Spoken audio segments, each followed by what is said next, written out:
Once again, it is the Field of 68 post-game show. My name is Rob Dauster. That gentleman that you see there next to me is the one and only John Fanta. We just finished watching UCLA survive, maybe is the right word, win a dogfight. Maybe that's the better word. Whatever it was not pretty, but it did happen. Bill Walton was right. UCLA, first four to the Final Four, second team to ever do it, and they get the honor of facing off with the undefeated Gonzaga Bulldogs in the Final Four. Fanta, how you feeling right now, man? That was not a pretty basketball game. It was a stressful basketball game. I found it pretty entertaining, and I'm just glad that I'm not Franz Wagner right now after the shots that he missed. Yeah, Rob, this was just a total rock fight. It was a Mick Cronin style game. This is what Mick Cronin did at Cincinnati. And I think that when he got hired by UCLA, everybody said, man, his style in Westwood, it's kind of like oil and water. But you know what? It's won a lot of big games, and it's just so happened to win in this NCAA tournament. And I got to tell you, I thought Michigan had every opportunity to take this game from UCLA. You're talking about back-to-back point-blank looks at the bucket from Hunter Dickinson and from Mike Smith. After the Chaundi Brown three, I really thought Michigan had seized some of the momentum.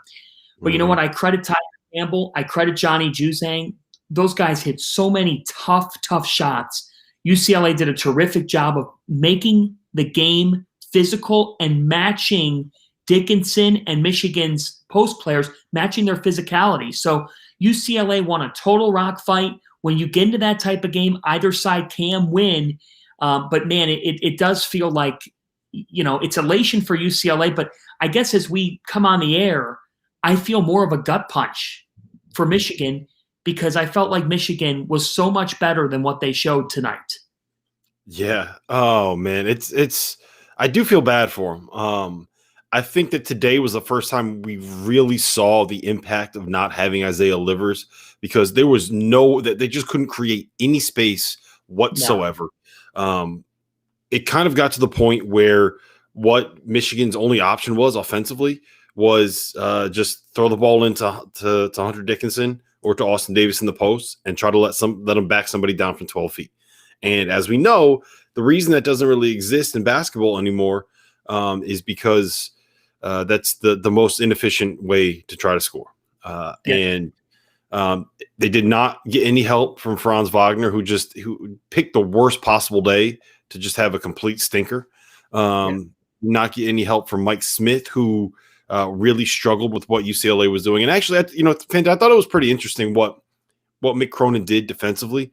He was very, very effective playing as kind of like his switching man-to-man / like matchup zone. And this is a UCLA team that is actually built pretty well to be able to do that, especially from 2 to 4. They have 3 or 4 dudes that are all in that kind of 6'6" to 6'8" range that can guard different positions. And they basically just took away anything that Michigan wanted to run to try to create offense. And they forced them into a situation where you had to trust some of these guys to go out and create something on their own, one-on-one. And we've talked about this ad nauseum. That is not how Michigan is built to win basketball games. And it's unfortunate for Michigan that they ran into this matchup. If they have the shooting and the athleticism of Isaiah Livers out there, it might be a different story. But they didn't have him. Johnny Juzang went absolutely bonkers. Shout out to him. He was so good. He was unbelievable in this game. And let me ask you this, Fanta. Where do you, at this point right now, is he the most outstanding player of the tournament to date? Wow. Where do you go with? Wow, that's a great question. I actually think for UCLA, Jaquez has had moments of brilliance too. So even Mick Cronin might have to have a decision to make there. Mm-hmm. But in this tournament as a whole,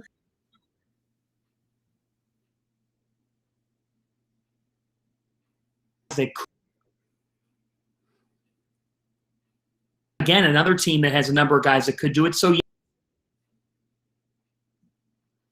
it has to be Juzang, in my opinion. So I'm with you on that. The only other guy I would argue is Drew Timme. Yep. I would argue for Drew Timme just because he's been outstanding in this tournament. I'd probably give him the slight edge here. But after Timme, I would actually submit Juzang. I think it'd be back and forth. The only reason why I would, be a little apprehensive is Gonzaga has so many great pieces and parts. This UCLA team does not have so many great pieces and parts. Johnny Juzang had to will his team tonight. That baseline runner down the stretch, late in the game, like that's a really, really difficult shot. So I'll tell you what, Juzang has put this team on his back. Max says Timmy, as you hear from me, Max, I wouldn't be opposed to that. I'd probably be between Timmy or Juzang. I'd probably vote for Timmy, but it would not surprise me at all if somebody said Juzang. I just saw that the opening line for Gonzaga and UCLA 13. Is 14.5. Yeah, 13? Yep. Or I saw 14. I'm looking at it right now. It's circa. It's Gonzaga's laying 13, and the total is 143.5, which I think means I'm going to be on Gonzaga, and I'm going to be on the over in that spot. Joe just said, Fanta, you need to switch to Comcast high-speed internet. And Fanta is not in his own place right now. So it's not his fault. Don't blame Fanta. This is not him. I will say this, though. We have some people saying girlfriend, and she cannot wait for next Monday. I think she wants to kill me. Yeah. So. I will say this about Timmy. He's been unbelievable. And for me, he's probably like 1B in terms of best player in this tournament. But the point that you made, Fanta, about what Juzang has done, Timmy has been almost a product of the system, if that makes sense. And that's not a knock on him. But what Gonzaga does is they run an offense that's basically designed to say, we're going to spread the floor, we're going to create these one-on-ones for Timmy in the post, and we're going to make sure he gets all of these touches and these finishes. And he's great at that. Like, I'm not saying that he's not bad. He's great at it. And there's a reason why so many good bigs end up at Gonzaga, because this is what they want to be able to do. This is how Mark Few's offense works. The difference is with Juzang, it's not what he's been doing has not been something that's necessarily been schemed that way. It's all right, give the ball to Johnny, clear out, and let's see if he can make something happen. And he goes out and he scores just enough, despite the fact that he's dealing with a bum ankle that just keeps rolling and rolling and rolling. He's been able to do just enough to get his team an 11 seed from the first four to the Final Four. So for me, that's why it's Juzang, just because like he's really put this team on his back for long stretches of games. And I mean, look. Here's the thing, Rob. You could play as good a defense as you want. And like History in Baseball just commented, how important is defense? We only talk about offense, but all four teams play extreme D. Well, defense in this tournament, if you're going to get this far, is a given. We talk about offense because at the end of the day, you got to score the ball. And for UCLA, this is a team that if Johnny Juzang doesn't play elite basketball tonight, UCLA loses this game by 8 to 10 points. They really do. Mm-hmm. So we're talking offense because you got to be able to score. I mean, in a 51-49 game, Johnny Juzang had over half his team's points. So, I got to say this is disappointing for Michigan, and I am not going to sit here. And Rob, I'm interested to get your thought process. I don't think that Juwan Howard got out coached in this game. He was able to create situations for his team to make certain things happen. Franz Wagner got an open look. He airballed the shot. Hunter Dickinson was posting up a guy that he's bigger than. He missed it. Mike Smith got a couple of open looks. He missed them. Michigan missed so many shots tonight inside the cylinder that I do not mind at all them going for threes late in this game. I don't think that Juwan Howard got exposed tonight. He would still be my national coach of the year. I would vote him as such. I just think tonight Franz Wagner picked the worst time to have a bad game, and Michigan missed some shots that they needed to make. And Zama says no longer a Michigan fan. Come on. I mean, like, come on, be better than that. No, this was a team. First and foremost, let's get this straight. There's a reason why nobody had Michigan anywhere near top 3 in the country this season.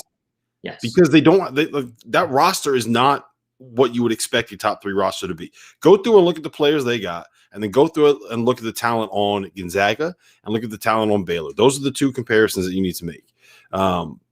Baylor has at least one first-round pick and probably 3 guys that are going to end up playing in the NBA. Gonzaga is absolutely like star-studded, right? Michigan's best player is a guy that like profiles as a role player in Franz Wagner. They run everything through a 5-man that really, like, he was kind of exposed a little bit tonight because he can't really go to his right hand. They were playing without their best player, probably in Isaiah Livers. And beyond that, like, I think they really only have one guy, at least on the floor tonight. They really only had one guy that's going to end up playing in the NBA. Their starting point guard is a transfer from Columbia. Like, the fact that Juwan Howard put this team together and got them to the point that they were as good as they were is a fantastic coaching job. Yep. Fantastic coaching job. Like, the biggest difference at the end of the day, what this game came down to, which is something that we talked about last night, Fanta, is that UCLA has guys on that team that can go out and make a play on their own. When you don't have anything else going on, you can say, all right, Johnny, we're going to give you the rock. We're going to clear out. Go make something happen. All right, we're going to give Jaime the rock. Go clear out. Make something happen. Cody, we're going to give you the ball in the post, even though you have a 7'1" monster on you. Go make a play, make something happen. And UCLA's guys were able to do that enough to get it done. And they were good enough defensively to make sure that Franz Wagner did not have his best game, to make sure that Mike Smith was ineffective, to do a phenomenal job on Hunter Dickinson. Like, Hunter Dickinson is a monster at the college level, and all they did was they sat on his right shoulder and they said, we are not going to let you get to your left hand. Go right. We dare you. And they were able to stop him. Like, to me, this was fantastic execution from a UCLA team that played completely above their head, and it was Michigan. I'm not going to say – we got Leonard in here saying Michigan should be hanging their heads in shame. I got to put him back in timeout, Fanta. Michigan should be hanging their heads in shame. No, they shouldn't. Leonard's going back in timeout. Here's the thing. These are 18 to 22-year-old kids. Okay, let me stop the show right now. These kids get up every morning at 6:30 a.m. to go and test. They don't go back to bed. They then go to practice. They then come back. They work on their class stuff. They eat a meal. They go watch film. They then get a test result. They go back to their rooms where they're in isolation playing PlayStation, and then they go to bed, and then they wake up at 6:30 the next morning. I had a chance to do what these kids are doing for a week in New York City, Rob, and I didn't play 1 second of a game, and I've never been more exhausted in my life. Mm-hmm. So I want to credit these kids for everything they've been through. If they can get through this, they can get through anything. Nobody should be hanging their heads. Michigan had a fantastic season. Tonight was the epitome of Mick Cronin basketball. And in Mick Cronin basketball, it's one of those things where a 4 or 5 point lead feels like 10 or 11. That's how it's always been. This game was nip and tuck. And basketball, this is where you're going to get the brilliant analysis from us on the field of 68. Sometimes it's a make or miss game. If Hunter Dickinson turns and hits that shot off the window out of the timeout with just over 2 minutes on the clock, we call Juwan Howard a genius. And great job. Not just that. How about the free throws that he missed? How about the wide open three that Franz Wagner airballed? Right? How about the pull-up three that Mike Smith missed? All of those three things are things that in a normal game, at least one of those things happens, right? Hunter Dickinson makes 2 of the 3 free throws, or Franz Wagner makes that open 3, or Mike Smith makes the pull-up, the great look he got at the end, right? One of those 3 things normally goes in for you, and then we're having a very different conversation here. Real quick, I just wanted to pivot for 1 second because I got a question on Twitter from someone that was asking why Hunter Dickinson took the ball inbounds. There's a couple reasons for it. One, I'm guessing that Juwan Howard assumed that that what Mick was going to do was put the tallest guy that he had in front of the ball. So you get Hunter Dickinson, who is 7 foot, there to try to just get the ball up high, so you don't have to worry about having it be deflected when you're passing it in, and there's a shorter space between where you're throwing it from and where the ball's got to get tipped in. The other part of it is that in that spot, you need something more than just a tall guy. You need your best leaper. There's a reason why Brandon Johns, if you go back and watch the last play, Brandon Johns is the guy where they get the cross screen and he's coming behind him and trying to set up for the lob. Yep. And if you go back and watch the replay, UCLA had 3 guys around the basket. Like, that was not going to get there. That's why he got kicked out to Franz, and Franz got the chance to hit the shot to win the game. Let me go off that. So many times they go to a big man in that inbounds play. the big man's not coordinating and quick enough to get the ball off his hands with 0.5 to go and into the hoop. So that just would have been too challenging for Dickerson to be able to do that. So that's why I agreed with that call by Michigan. And I know it was a heave from the left wing, but UCLA was not going to let anything at the rim. UCLA wasn't allowing anything at the rim under normal circumstances. This was a brilliant defensive performance by the Bruins. And if you play defense like they do, and you get a kid who starts playing possessed, like Ju Zhang's playing right now, I'll tell you what, big picture, Rob, regardless what happens in the next game, and let's face it, Gonzaga is going to beat UCLA. I don't know by how much. I wouldn't, if I'm an advocate for what you wager on, folks. If you're sitting there right now saying, man, 14 is a lot of points, I'm going to take UCLA, then you haven't watched this Gonzaga team enough and what they do on both ends of the floor. I don't even know what I would do on that front. But here's what I'll say about UCLA. A lot of people doubted the Mick Cronin hire. Goodbye to that. UCLA in the Final Four for the first time in 13 years.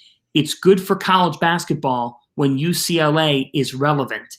And tonight was the culmination for them of, I think, not only in the now, think of the recruits they're going to get, think of the Pac-12 and how much that does for TV windows, UCLA playing in marquee games. Mm-hmm. This is big for college basketball. It's got a throwback feel, and I, for one, am a big fan.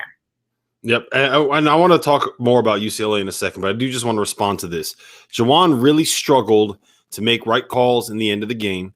He made similar mistakes against Ohio State in the Big Ten tourney. Here's where I'm going to push back on you, Tyler, on that take.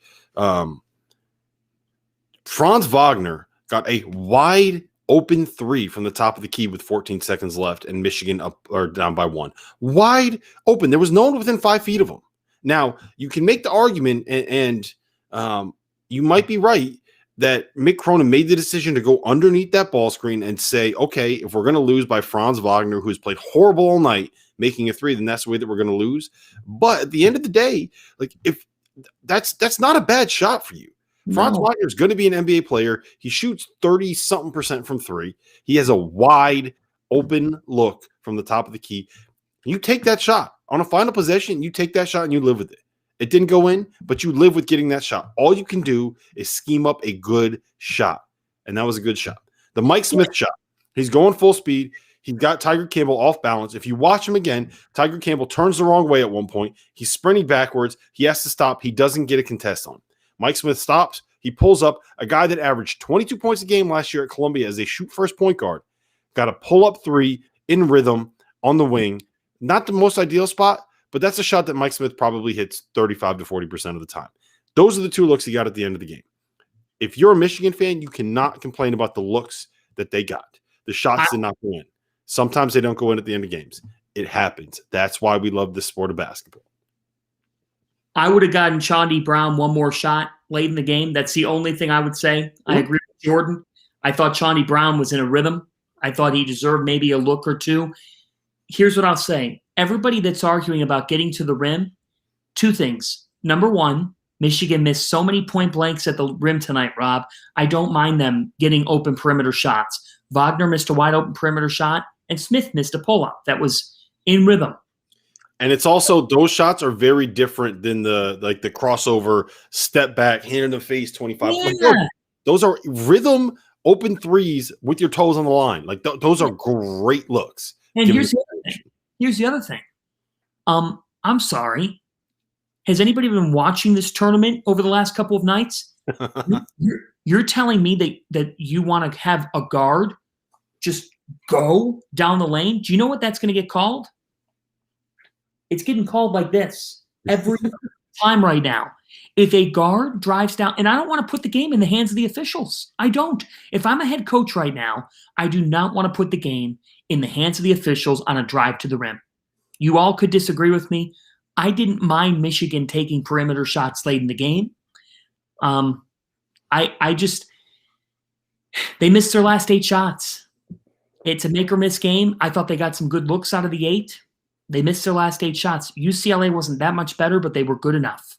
Yep. All right, let's talk about UCLA here, because I think it's awesome that they're back in the Final Four. I think it's awesome that Mick Cronin is finally getting some of the credit that he deserves nationally. He was one of, heading into this tournament, since last tournament got canceled. He was one of 6 programs or 6 coaches really that had gotten his team to 9 straight NCAA tournaments with, I believe it was Gonzaga, Duke, Kansas, Michigan State, and I want to say it was North Carolina. I'm blanking. I don't have the list in front of me. But whatever it was like the 5 best programs in college basketball and Mick Cronin at Cincinnati that had been in 9 straight NCAA tournaments. Now he's been to 10 straight.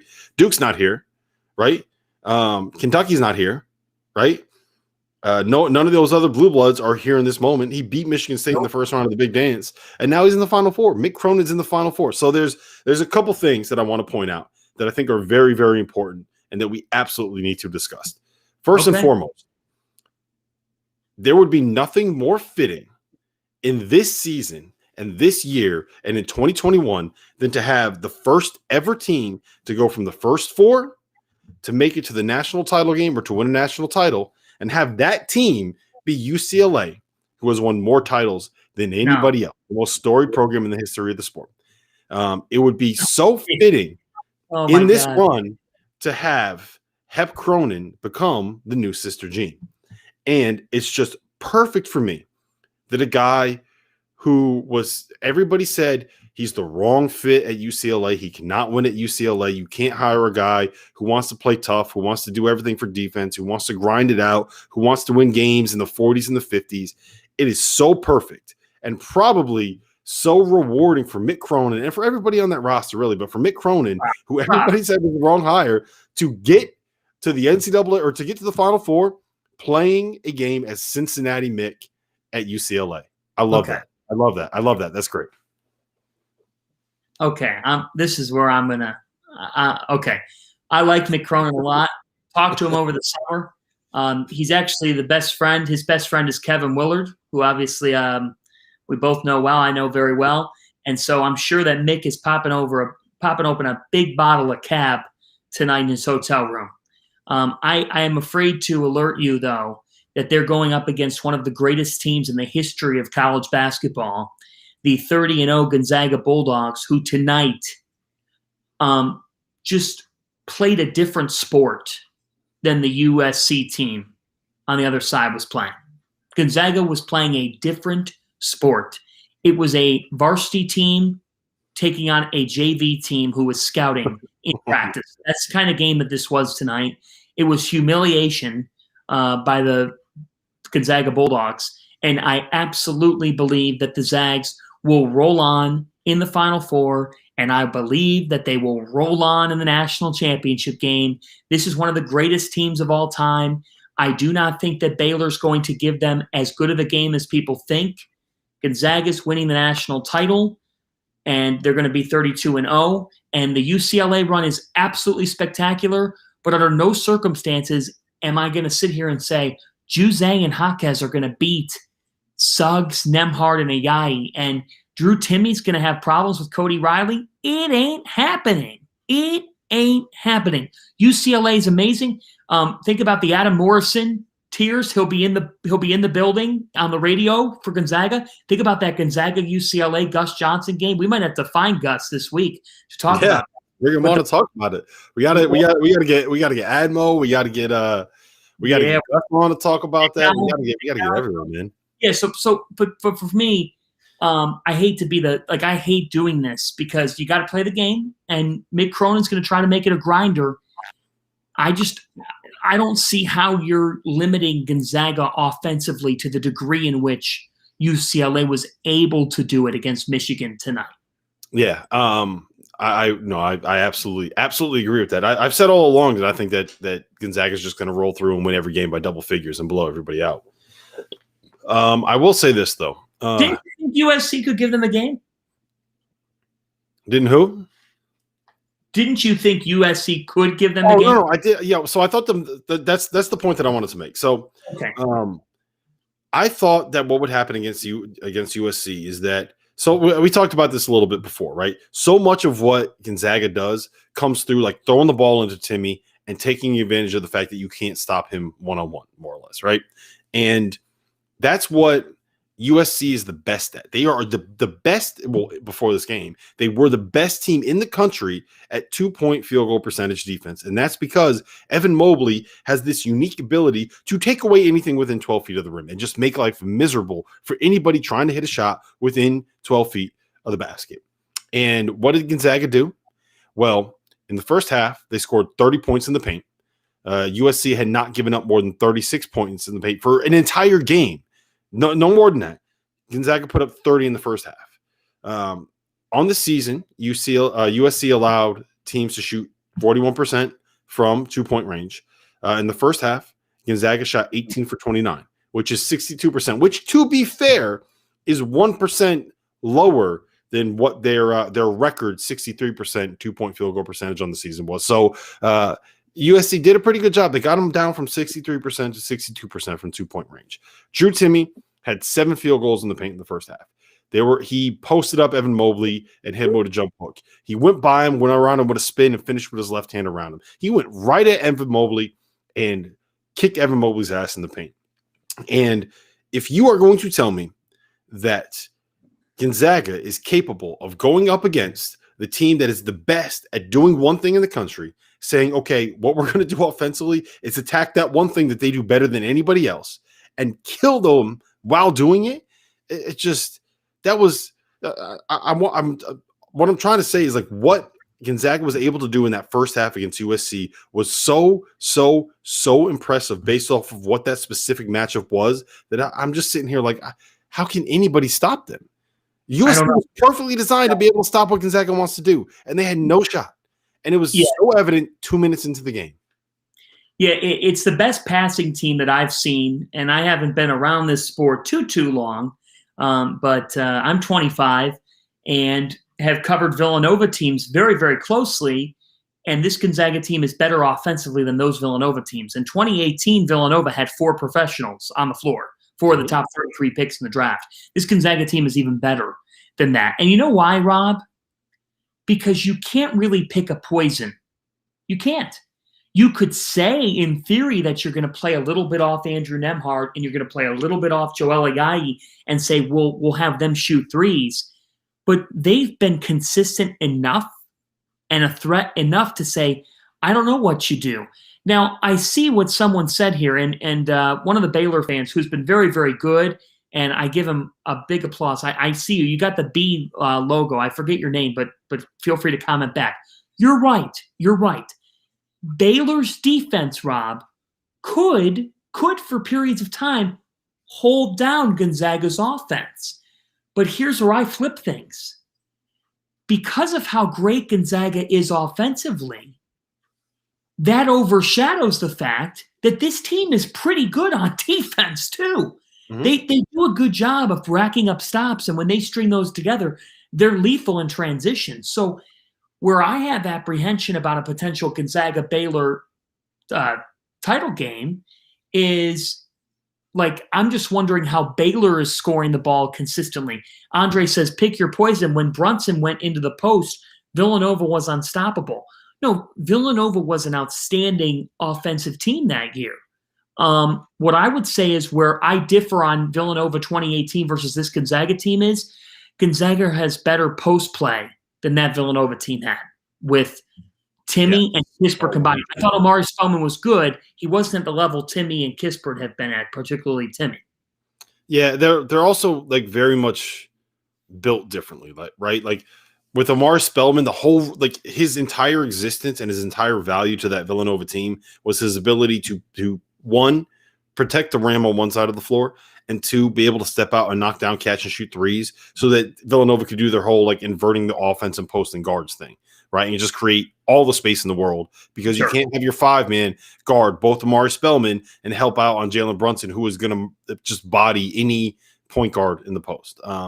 With Gonzaga, their offense is built to, like, basically what they want to do. Like, it looks complicated and they run a lot of NBA stuff, but the heart of it is very, very, very simple. In the sense that what they're trying to do is run Corey Kispert off of different kind of screens and flares and pin down actions to try to get him open.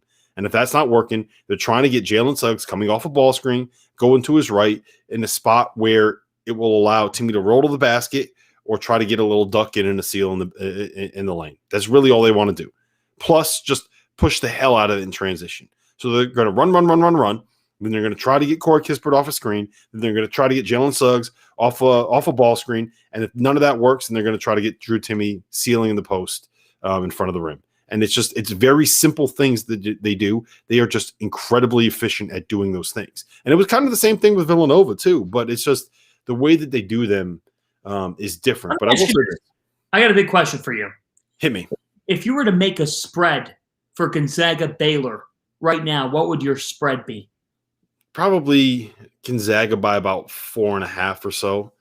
I just think the biggest issue that you're going to run into with that matchup is what to do against some of the switches that Gonzaga has and what to do with Drew Timme in the post. I think that's going to be the biggest thing because when you're switching everything, there's going to be times where you end up having like Maceo Teague or even a Mark Vital or Davion Mitchell, one of those guys guarding Timme in the post, and that you just cannot do that, right? Timmy's the one guy you cannot do that against.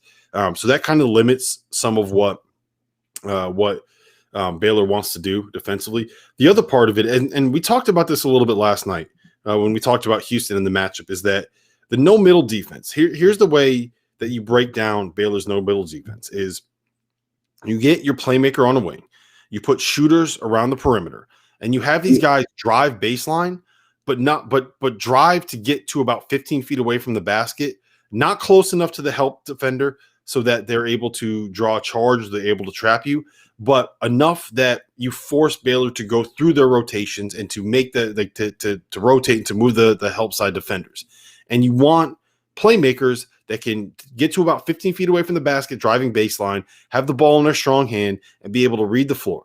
Okay, who's going to end up be open? Is it going to be Corey Kispert over there on the weak side wing? Is it going to end up being Joel Ayayi on the weak side baseline as he cuts to the basket? Am I going to have anywhere where I can get the ball to Drew Timme flashing somewhere in the post? Is there going to be Jalen Suggs open at the top of the key? Like, those are the things that you're going to end up looking for. And Gonzaga has 3 point guards on the floor at the same time, and there's nobody better than Joel Ayayi at moving without the ball in and around the basket. No one better than Drew Timme at moving without the ball and finding space in and around the basket, and nobody better at catching and shooting when he's open than Corey Kispert. So it's part of it is that the individuals just kind of it's going to be a tough matchup individually, but the way that Baylor's defense wants to operate is just not what you want when you have a team that is built the way that Gonzaga is built. Does that make sense? It absolutely does. And I love the comments coming in. I think a lot of you guys are right.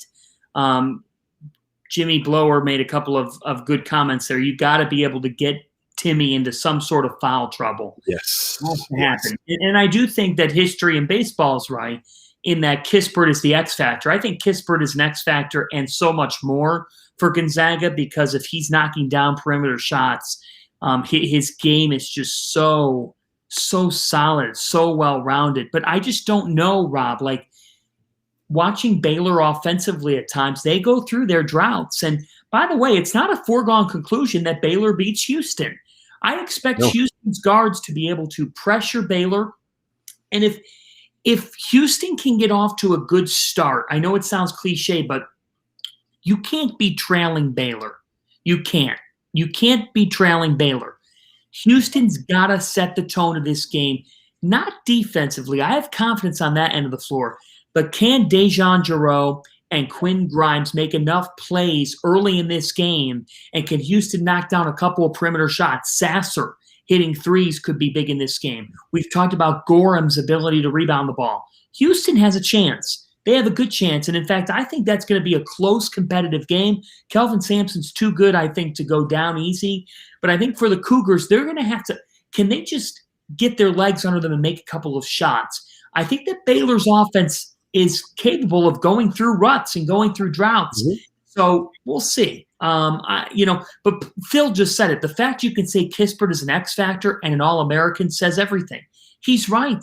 This is one of the greatest offensive teams in the history of the sport because They don't And rely on one guy, but they could. They don't rely on any one guy, but they could rely on one guy and win the game. That's the difference from Gonzaga and Michigan. Michigan can't rely on any one guy. Gonzaga could if they needed to.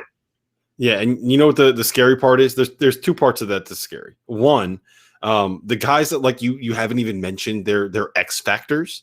The fourth and fifth best starters on the team.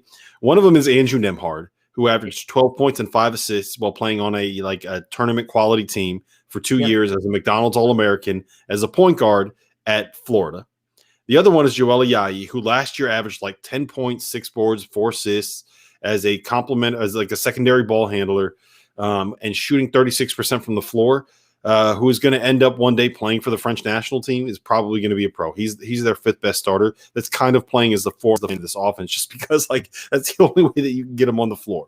And the scariest part is they have not even come close to playing their A game in this tournament. And they beat Norfolk State by 43. They beat Oklahoma by 16. They beat Creighton by 18, and they won tonight by whatever. What it ended up being 19 points. So they're running people off the floor, and we have not seen Suggs, Kisper, and Timmy all have a good game at the same time. That's worrying. That's really scary. By the way, Italian Stallion, can somebody please give Mick Cronin credit? Look, this is the best coaching job of the tournament. He made this a meat grinder tonight against a really good Michigan team that's been in a meat grinder before. And with Johnny Juzang's star power and Tiger Campbell's playmaking ability, I give a ton of credit to Mick Cronin for the job he did in this game and the way that he made Michigan play one-on-one basketball. That's really impressive defense by the Bruins.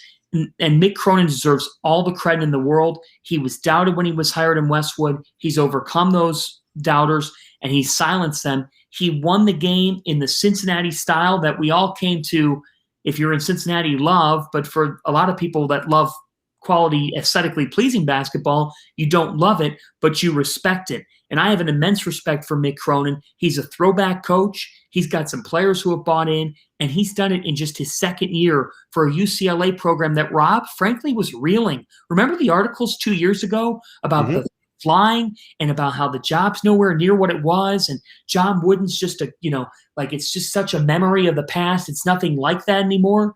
This is the type of run that gets your program back into that big time. Oh yeah. And I'm you know what, I'm happy that it was Mick.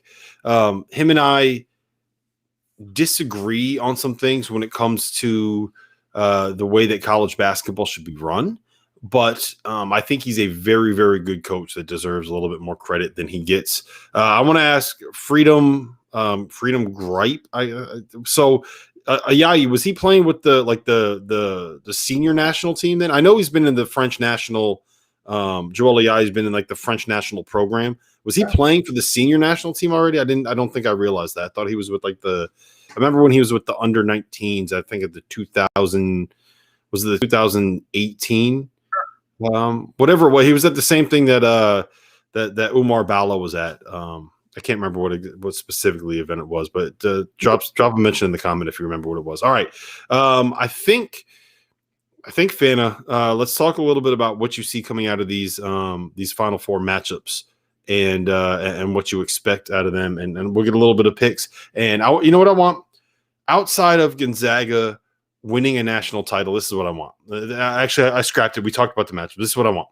What is your favorite storyline heading into this Final Four outside of Gonzaga potentially having the chance to go undefeated? What's your favorite storyline here?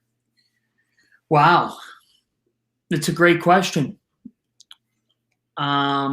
You want me to go first? No, my favorite storyline is Hep Cronin. Let's think about this, everybody. For 12 months, Mick Cronin and his father did not get to see each other at all in person because of the pandemic and because of everything we've been through. And everybody out there that's watching us right now at 12:59 a.m., like Rob and I, you experienced the pain of this pandemic. And as sports fans, we really experienced the emptiness that the pandemic caused on us not being able to have a March Madness. And isn't a father-son relationship the embodiment of life And so I'll go an extra layer beyond basketball and say, I just find it so cool that Mick Cronin and Hep Cronin have been together now for the last 3.5 weeks. And a father just looks so proud of his son. And I think Houston's a terrific story. They haven't been back on the map like this in a long time. Scott Drew and Baylor, I'm not surprised at all, Rob, at what they've done.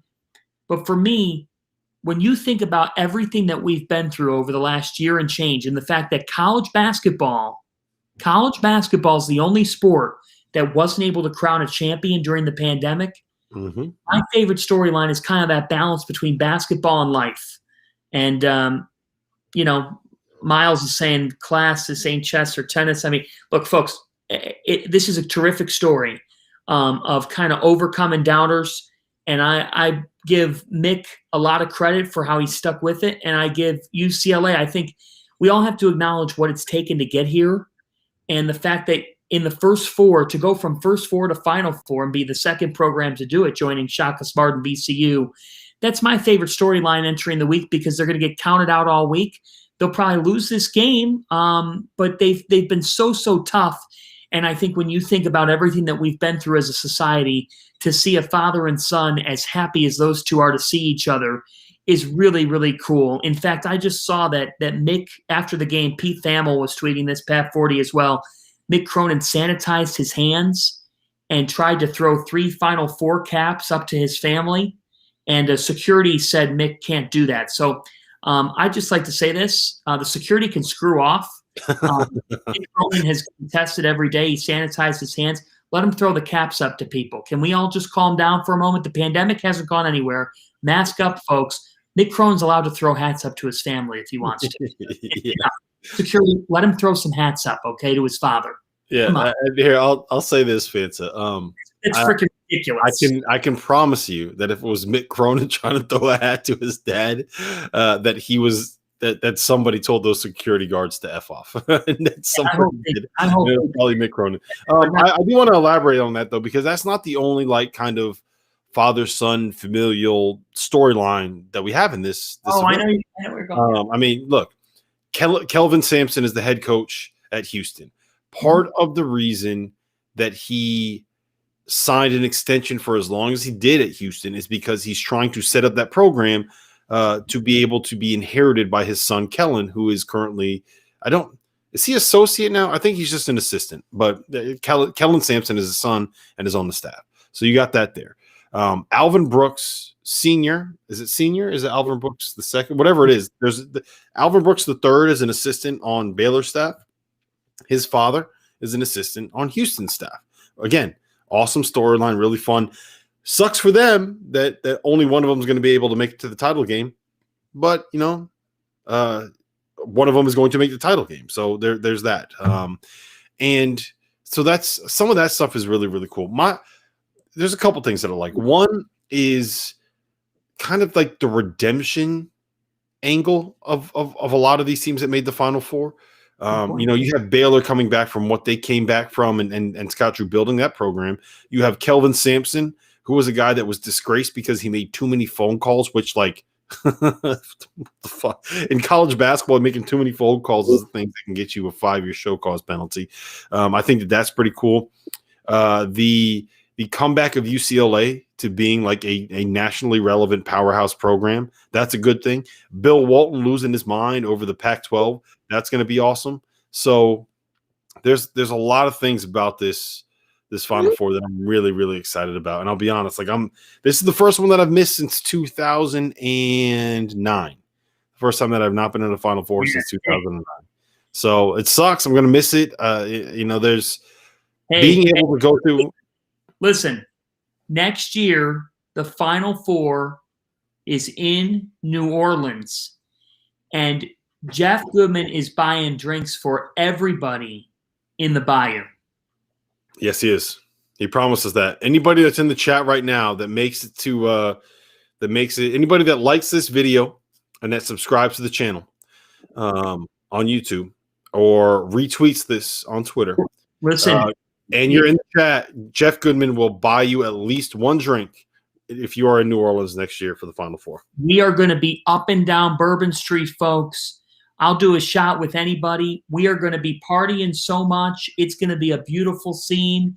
Life is going to be beautiful. The Final Four is going to be happening in New Orleans. It's going to be terrific.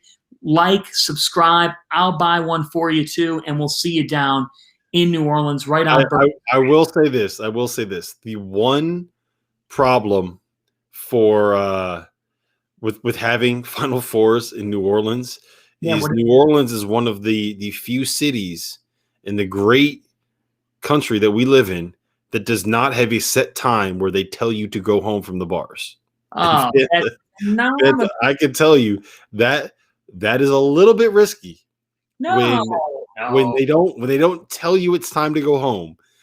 There's times where you might be out until 6, 7, 8 o'clock in the morning, which is not always ideal when you got to wake up at 10 to get to a press conference and go interview a bunch of 19-year-olds. So, oh man. Anyway, Fanta, this was fun. Final Four set, baby. The Final Four is set. And look, Justin Miller, I will never forget you, buddy. I will never forget you. How about this? How about this one? First and foremost, Goodman is a lot of fun at the Final Four.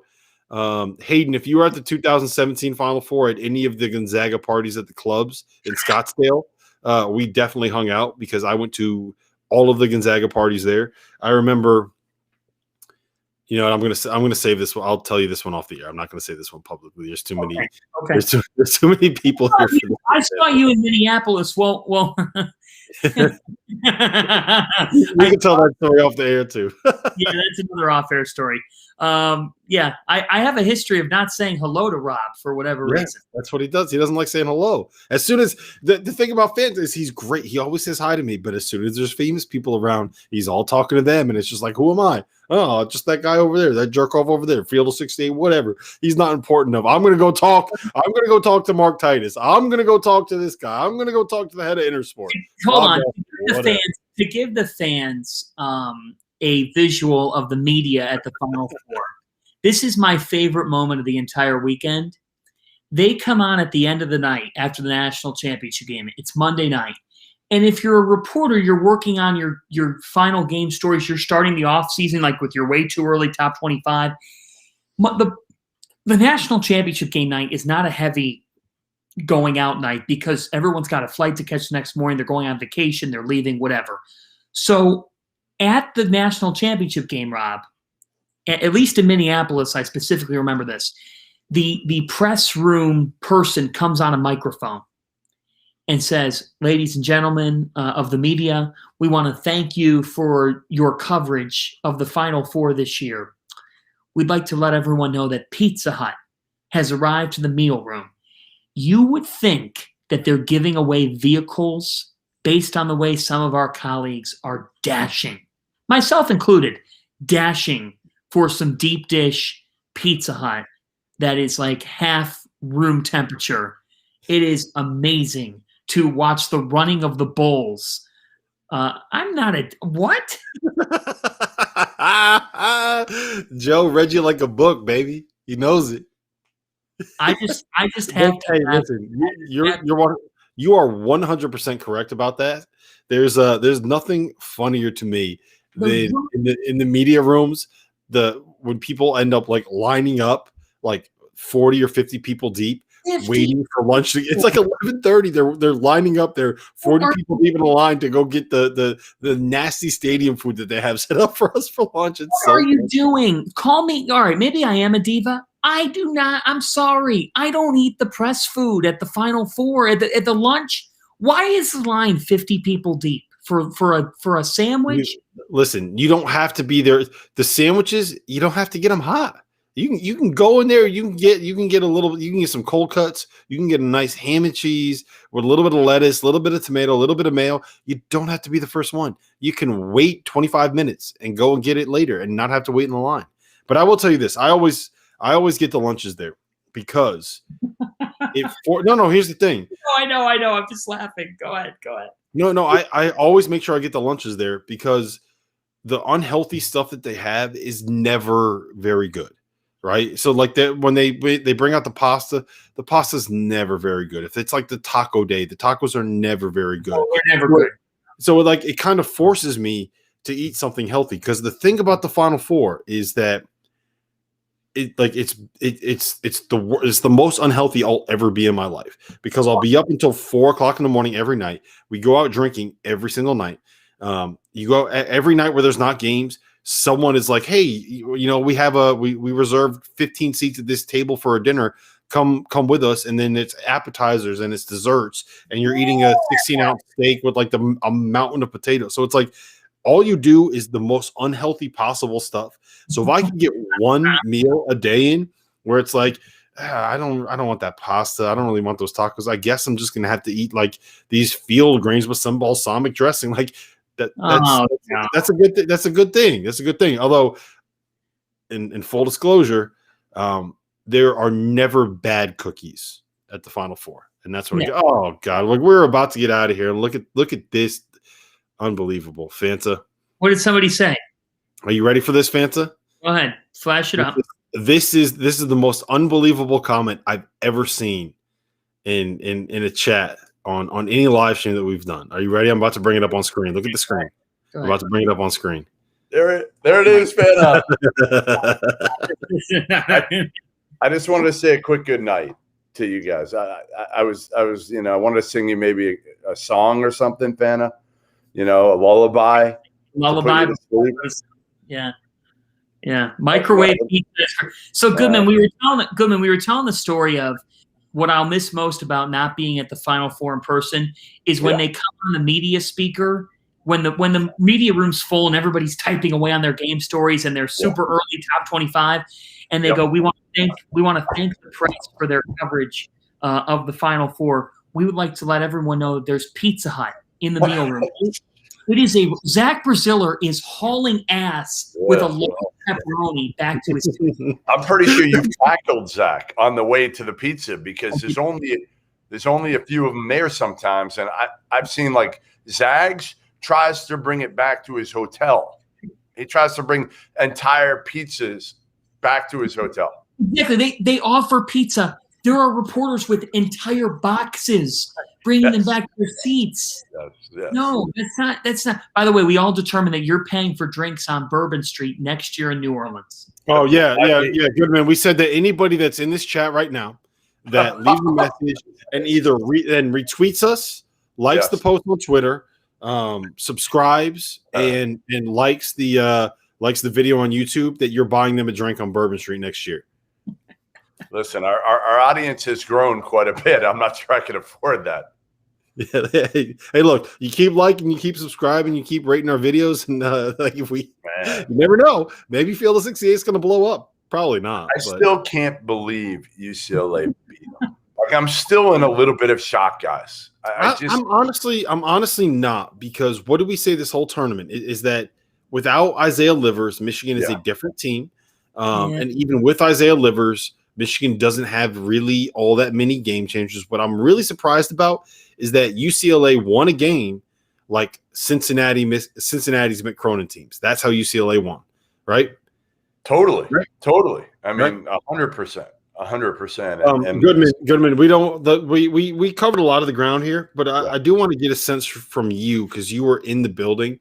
What was the atmosphere like there, and what was the scene like after the game, after a hard fought game like that for UCLA advancing as an 11 seed? Like, what is set the stage for us for what it's like in that building? It was funny because after Gonzaga won, it was almost like they had some fun. They all pick up their phones because that's their way of connecting right now. You can't, again, nobody comes out, no media, nothing. So they're kind of sitting there themselves, dancing around for a little bit, taking videos. And then they're kind of looking at each other like, all right, like, what's next, guys? Let's cut down the nets. And okay, they were obviously not nearly as excited. UCLA was out of their minds. I mean, it was awesome. Watching that scene and Gonzaga's was completely different. Now, again, Jalen Suggs and Drew Timme are like little kids. Like 4-minute timeout. I'm telling you, 4-minute timeout. I forget what the score was. It was like, I don't know, 14-5 or something like that. The first media timeout, I'm watching these two. And you know how they call the timeout and the coaches go and talk first, and then they'll walk over to the huddle and they'll start talking to the team. Friggin' Suggs and Timmy are just sitting there laughing hysterically. I mean, they're two total clowns. And you could see right then it was almost like, all right, like, we got these guys. This is going to be a complete train wreck of a game. They knew it right away. And when we all knew it right away. Yep. All right. Well, so did you? By the way, the Burt Smith thing happened like 10 feet from me.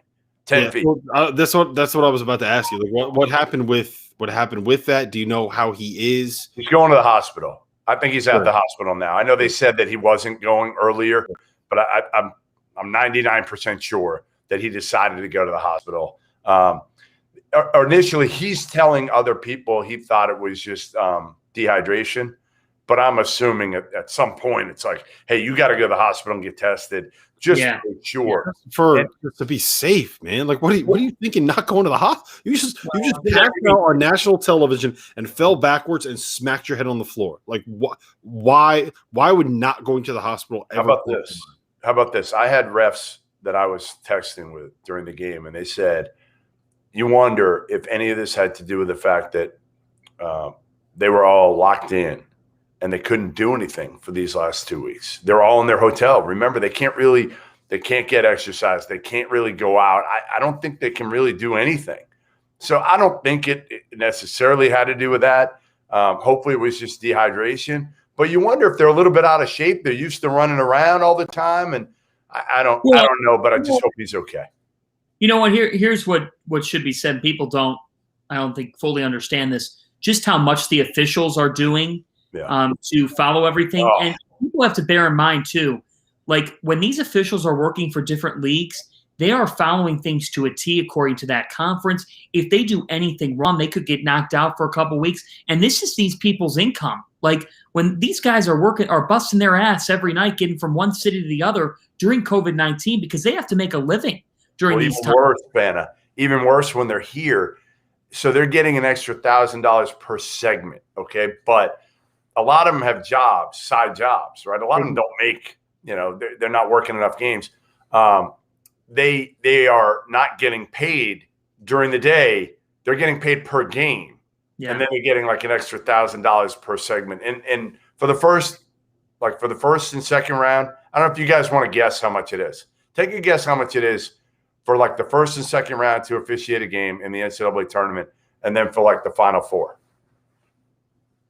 Just a game. Tell us. No, I'll take a guess. For the first and second round, I'm going to guess that they're paying, I would say, a good amount of change. So I'm going to say $2,800, and then as time goes on, maybe closer to $5,000 for the game. I think it's closer to $2,500 from my memory for the first and second round, and about $3,500 for the Final Four. Oh, I'd make it even more, but okay. Yeah, I was surprised that it was only $3,500 for the Final Four, but so anyway, so Burt Smith. Can we all start a GoFundMe for the crew that we would like for the Final Four? Yeah, it's John Higgins back here. Roger Ayers healthy and back here. Some of those guys, but they're not coming back. Bo Borowski actually thought officiated a good game tonight with his crew in the late game. They just couldn't score, like you said, Rob. Like Michigan they couldn't score tonight. And I mean, that Mike Smith look, I know they could have gotten a little bit closer maybe, but he had a good look. Yeah, Mike Smith, look, Mike Smith is a guy that was a shoot first point guard at Columbia that averaged 20 points a game. Right. That is a great shot that you can get with 6 seconds left having to go the length of the court. The shot that Franz Wagner got before that, a great shot. Like I don't fault the players for missing him because like you make some, you miss some. Yeah. I don't fault Juwan Howard for the what he called or what he designed. Those are about as good a shots as you're going to get. Just kind of, it is what it is, man. Like that right there. How about the missed free throws? How about the missed point blank looks at the rim? If you're going to sit here and argue about the 3-pointers at the end, those were taken because Michigan could literally not buy a bucket inside. Dickinson blows a lay-in. How about Smith? Mike Smith was going downhill and had an open lane, and he just missed it. I mean, it was uncharacteristic. I mean, but here's the other thing, Fancy. You gotta the stuff that they were missing inside. Cody Riley, what he does defensively, like with his leverage and his ability to kind of like lean on you and keep you from being able to get to where you want to go. The other problem is when you're sitting on Hunter Dickinson's his right shoulder, so that because he wants to go to his left hand, right? So over his right shoulder. So you sit on his right shoulder, and it makes it very, very difficult when you have that weight on that shoulder. And the problem is less that that Hunter couldn't finish inside, and more like, dude, go to your fucking right hand. Holy shit. How do you expect to play in the NBA if you cannot go to your right hand? He's a one-trick pony. Like that.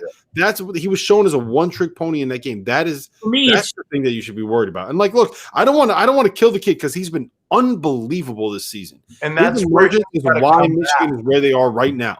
They're not in the Elite Eight if Hunter Dickinson doesn't have a great year. Right. But there are things that he needs to work on and things that he needs to develop.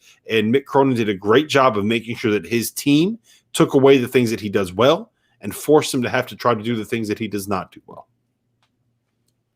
Does that make sense? But yes, it does. It makes total sense. You're absolutely right. What I would submit is they missed their final 8 shots of the game. By the law of metrics, you would think that they would make 1. And I also thought eventually, right? Eventually, you don't think that Franz Wagner would miss a jump shot by a full Mike Smith? I really would have liked it. I think we're not even close. Goodman, how close was that? True or false? If we laid John Fanta laid down right on the floor, would that ball have been closer to John Fanta's head or closer? If his feet were under the basket, would that have been closer to his head or closer to his feet? I think it would have been closer. It might have hit you right in the face. I don't know, but I also thought Chauncey Brown could have gotten a look of some sort because I thought Chauncey Brown was in a little bit of rhythm. Look, they did what they could. Credit to Johnny Juzman. He played his ass off. He was awesome. I just asked him actually on the call. I said, were you at all worried about playing for Mick Cronin? Because he's such a defensive-minded coach, and Juzang's all about obviously scoring the ball. And he was like, no, that's kind of what I wanted. I wanted somebody to hold me accountable. It was almost like, woo, boy, what are you saying about Kentucky? If you're saying you wanted a coach and a program to hold you accountable. I mean, it was weird. It was weird to me. But, Juzang was terrific. Tonight, again, Gonzaga is just so much fun to watch, guys. They are just so much fun to watch. They just have fun out there, and it comes so easy to them. That's the part, is they just move the ball. And, again, I just think it all starts with Jalen Suggs because he could be a pig if he wanted to be. And nobody would fault him. Everybody would be like, okay, you know what? Yeah, he's trying to be the number 1 pick. He's trying to it's the big stage. He's going to want to be the guy. And instead, he just completely lets the game come to him. I love their pregame warm-up. Yeah. And somebody said to me on Sunday at Hinkle Fieldhouse, they're watching Gonzaga warm up. And if you watch Gonzaga warm up, somebody made a good point. They said, man, you watch them warm up and you think, oh, how great could they be? Yeah. And then you watch them in their little huddle before the game where Kispert and Timmy are doing all their shenanigans. Yeah. And you're thinking, well, man, a team doing this shenanigans, they must like each other. And then you watch them just kill the opposition, and it makes you say, this team is the perfect machine. And pregame, it's everything Mark Few doesn't want to do because Mark Few is so here. But this team gets along so well that, like you said, Jeff, it would be easy to see Jalen Suggs make that NBA type move. This team is just a superb machine. They don't have any holes. They're one of the great teams of college basketball history, and that's why they're going to cut down the nets next week. Guys, look, there's only one way that I think that UCLA would actually have a chance to be able to win this game.